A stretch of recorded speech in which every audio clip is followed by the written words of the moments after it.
हमारे चैनल को सब्सक्राइब करें और बेल आइकन दबाएं।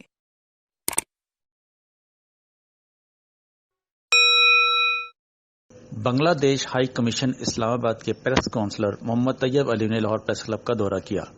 लाहौर प्रेस क्लब के सदर अरशद अंसारी और सीनियर नायब सदर शिराज हसनात और मेंबर गवर्निंग बॉडी सैयद बदर सईद ने मौजूद मेहमान को कलब आमद पर खुशामदीद कहा।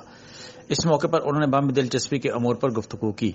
बांग्लादेशी प्रेस काउंसलर मोहम्मद तैयब अली ने कहा कि लाहौर प्रेस क्लब बैनुकामी शोहरत का हामिल प्रेस क्लब है और मेरे लिए एजाज है कि आज मैं यहाँ दौरे पर आया हूँ। यहाँ के लोग बहुत मिलनसार और मेहमान नवाज है और जितनी इज्जत मुझे दी गई है मैं इसके लिए दिल से मशकूर हूँ। सदर अरशद अंसारी ने कहा कि बांग्लादेश और पाकिस्तान दो इस्लामी बरादर ममालिक हैं।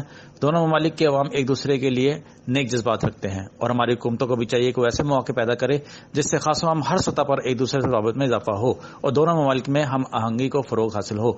सदर अरशद अंसारी ने मुअज़्ज़ज़ मेहमान को कलब आमद पर शुक्रिया अदा किया और उन्हें क्लब की जानिब से फूल पेश किए।